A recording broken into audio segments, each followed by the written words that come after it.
I'm Dr. Lacy, and we are talking about the discussion chapter. And in this video, we are going to be discussing the boundaries and limitations section. Now, most people will call this limitations. Words mean things, and I'm not really a fan of using the language of limitations. And so I'm more of a fan of using the language of boundaries, but you do you and you do what your chair wants you to do because the goal here is to graduate, okay? And so the goal of qualitative research is not to be generalizable, but to provide more depth and understanding of why a thing is a thing and why it's happening. Right? Yes, can you make some inferences and generalizations based off someone's individual research project? Absolutely. But the goal is not for it to apply to the masses. It's meant to apply to a particular context, a particular place, time, and setting.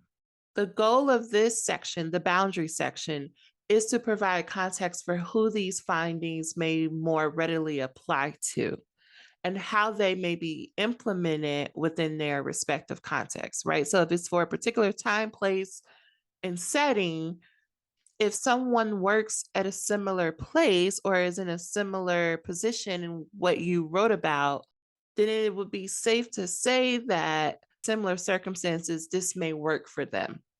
It's to orient the reader to know, can I utilize this or how I might utilize this information in practice or in research? Okay, so what can and cannot be concluded from your study? Methodological and methods constraints. Are there any findings or conclusions that you were able or unable to make because of your methodology or theories of data collection, indoor methods, like how the data was collected, right? So maybe you only you only did individual interviews, but you may have received additional data if you did focus groups. Or maybe you only did one interview with each participant, but could have received more information had you did multiple interviews. So that would be an example of a boundary. Another example would be participant constraints. Are there any findings or conclusions that you were able or unable to make because your participants' identities or experiences and or circumstances, right? Maybe most of your participants were working moms who didn't have much time or energy to sit with you and talk, and maybe if they had, you could have got additional information. Or were you on a time crunch where you were working with teachers during their personal development time and you only had 20 minutes? Or were you working with, like, were most of your participants only teaching for 2 years and that one participant who taught for over 10 years gave more depth and understanding? Those are the type of participant constraints that we'll be talking about. Another possibility for like a boundary or a limitation would be world events. Were there any world events and/or context-specific events that influence your data or your participants' experience within the research process? A good example of that would be COVID, right? We are still in the pandemic. And so that may have very real world like consequences on how you were able to conduct your research, what information you were able to find out. Maybe you're working with a nonprofit site that just had to immediately close down and you didn't know, or you lost your contact and you had to start all over again, right? That is something you would include in this section. And then the final thing is scope of research. Are there any topics or questions that were identified throughout the study, but are beyond the scope of your particular research project? Right? Maybe you're working with grad students and their teaching experience, and you got an overwhelming amount of data about how they utilize digital communities for support. While you can make note of that in this study, that's not exactly what you were researching about. And so you may make a note to add that for future research or to do an additional project on that or to do an additional publication on that. Right. So those are four major areas that I would say to think about including in the boundaries and limitations. The next section that you want to include here is we need to know about you. We need to know about how you evolved throughout this project, right? You wrote a positionality statement hopefully, if you're doing a qualitative project and you wrote that in chapter 3. And if you haven't, cough, cough, wink, wink, go do that. But how did your researcher philosophy influence your study and findings? Like, how did your understanding of research, how did your understanding of the problem, of the phenomena, how did that influence your study and your findings, if at all?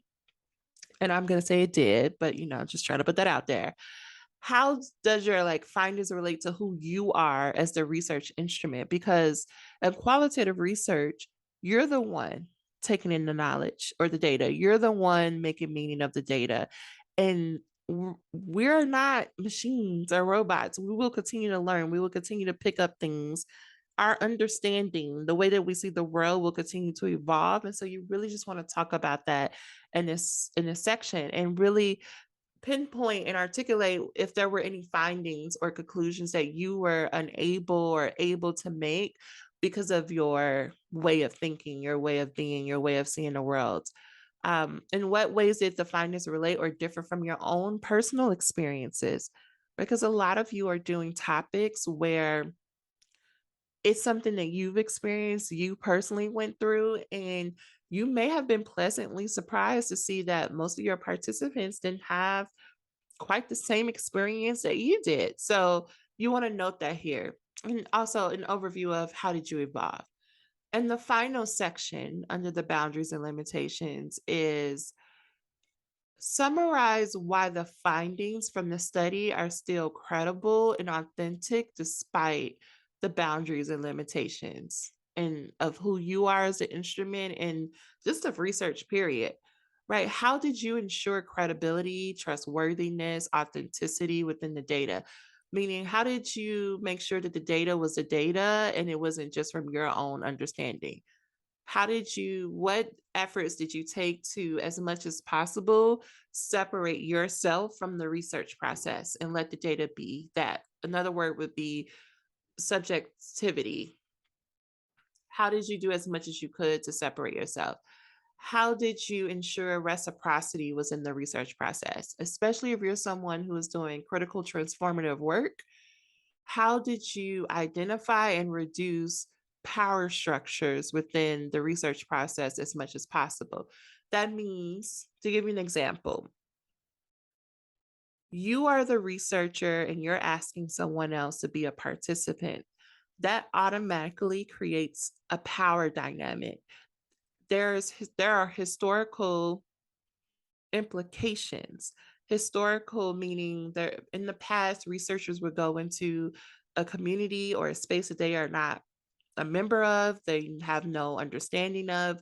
They would insert themselves and they would take in all this information and then they would leave that community and they would write about, oh, I discovered this new community and this is what it means to be a member of that community even though they've only spent a couple of weeks there. And they would write from this place of being all knowing, right? How did you take steps to reduce that from happening? Because that creates, this is beyond the scope of this video, but it creates power dynamics. It creates some angst there. And so, in different forms of your research, how did you address that? Were there any dynamics there that you were not aware of prior to data collection, but you found out during data collection that influenced the process? Did you take care? Like, do you even call your participants participants? Do you call them co-researchers? Right? Did you allow your participants to be included in the study beyond just doing an interview? Did they get to look at the data? Did they get to check their transcripts? Did they get to collect data with you? Depending on your methodology, this could go a lot of different ways. And finally, did you compensate your participants in any way for them giving of their time and their energy and their experience to your study? Because you're going to get something out of this. You get a dissertation and you get to be doctor. What do your participants get? And so those are some things you want to think about and address here in the boundaries and limitations section. Next, we're going to talk about future research.